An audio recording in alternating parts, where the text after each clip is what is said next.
We made three primary findings. One was that it was better than a 50-50 chance that there would be a weapon of mass destruction of some form used someplace on Earth before the end of the year 2013.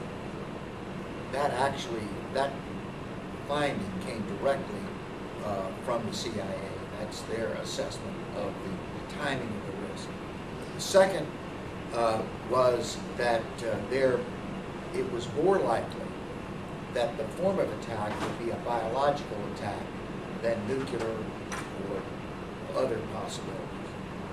And third, that if you ask, are we safer today than we were on 9/11/2001, the answer is no.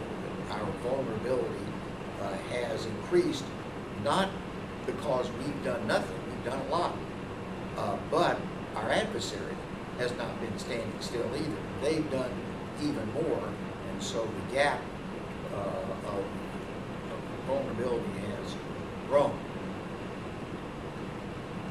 I learned in a class this year that during Katrina, I think the governor of Louisiana didn't know that she had to, I'm not even sure that it was a she, but had to call the White House and ask for the National Guard.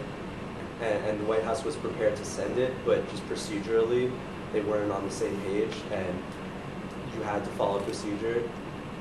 Is there, have you found any concerns about that, like from local contacting federal, and any solutions to that?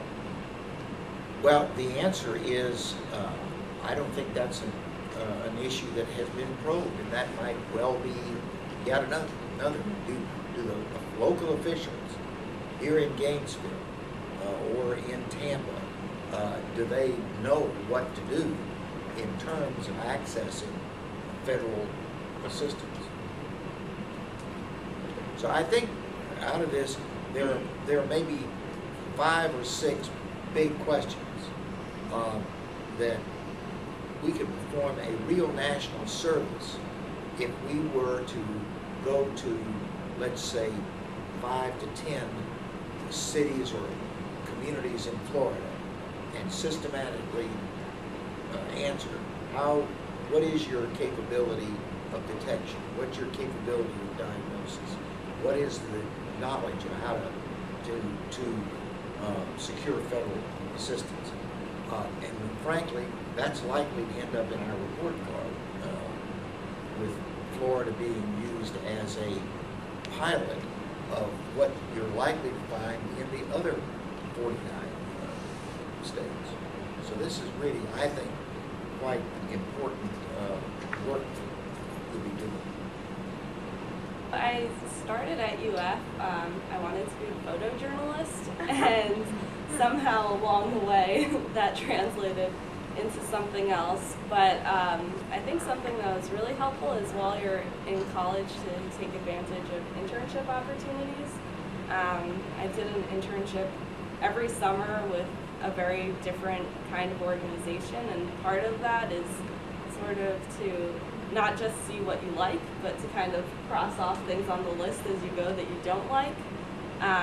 For example, I think my first summer after college, I worked at Disney in government relations, and it was great. Disney's wonderful, but I thought, well, I don't really think doing lobbying or this type of thing is really what I'm interested in. I'd rather work in government, or maybe be a journalist and tell stories that way. So then the next summer, I worked at the Orlando Business Journal as a photojournalist. So, I got to take pictures of lots of important people in Orlando, and it was fun, but it wasn't really what I was looking for.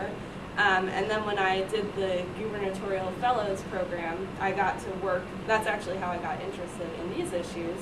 I worked at the Division of Emergency Management in Tallahassee during hurricane season. So I got to see how an emergency operations center, what happens when it's activated during some sort of event, like a hurricane or whatever it might be. And actually during that time, every year the governor has a tabletop top exercise. And the topic of that exercise in 2008 was what the state of Florida would do in the event of an avian influenza outbreak. And I thought it was so fascinating, and it's very closely linked to this because biological weapons and natural infectious diseases, all the things that you would do to prepare for one prepares for the other. So when I applied to graduate school, I'm doing a master's in arts and international affairs and a master's in public health and global health. I applied with the premise that I wanted to do something with like global disease surveillance or something related to infectious diseases. So I sort of had this kind of fledgling path of, oh, I don't really know what I want to do. Maybe I'll work at Disney forever. Maybe I'll be a journalist. And then somehow it ended up that this was my interest. And at the end of that program, and I was a Graham Center student at that time, and that was my internship for the Graham Center. That was the real inspiration.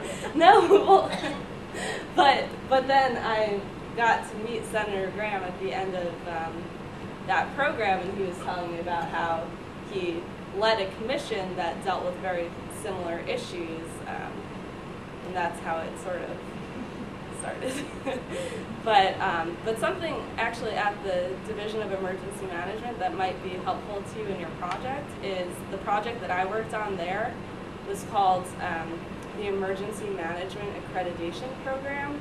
So various state emergency management programs can apply through this non-governmental organization to evaluate their state readiness in every area for emergency response. So my project was compiling all the papers and the reports and talking to all the people in the agency to make sure that we were ready for the evaluation and got this accreditation, which I think maybe 50% of states have. So the fact that Florida has a more practiced emergency management center than most states because of hurricanes is good, but then what you might want to think about is how would they integrate the public health and the medical piece into that infrastructure, because the emergency management people might not be in sync and talking with the public health people.